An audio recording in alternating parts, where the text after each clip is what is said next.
Assalamu alaikum, урматтуу YouTube көрүүчүлөр.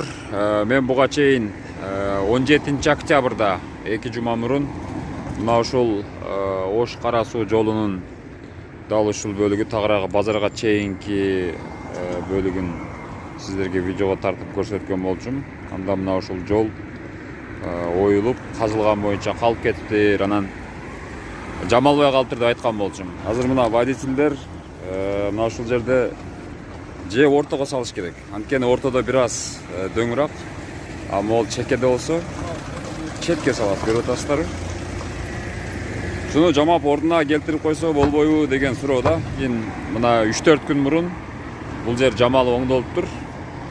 Эми баягы кемчиликти айткандан кийин ишти жасап койгон болсо, демек жасаганын деле жакшы жагын деле биз айтышыбыз керек, көрсөтүшүбүз керек. Бул жол мына ушундай тиги көчөгө түз кирип барат экен. Тагыраагы мына ушул казылган жер ичкериге чейин экен. Ушул бардыгын толук жамап коюштур. Буга чейин мен Шарк айылындагы жана Наримандагы круговойду дагы көрсөткөнмүн былтыр жазда.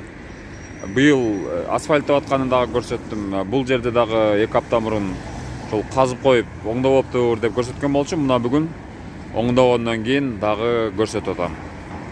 Негизи не дейбиз эми? Ушинтип кыш келге чейин жолдорду оңдоп тегиздеп турса, айдоочулар үчүн дагы бардыгыбыз үчүн жакшы болот да негизи. Мына ушундай болгон ушул гана нерсени айтайын дегем. Өткөнкү казылган жерди жамап коюштур жакшына кылып.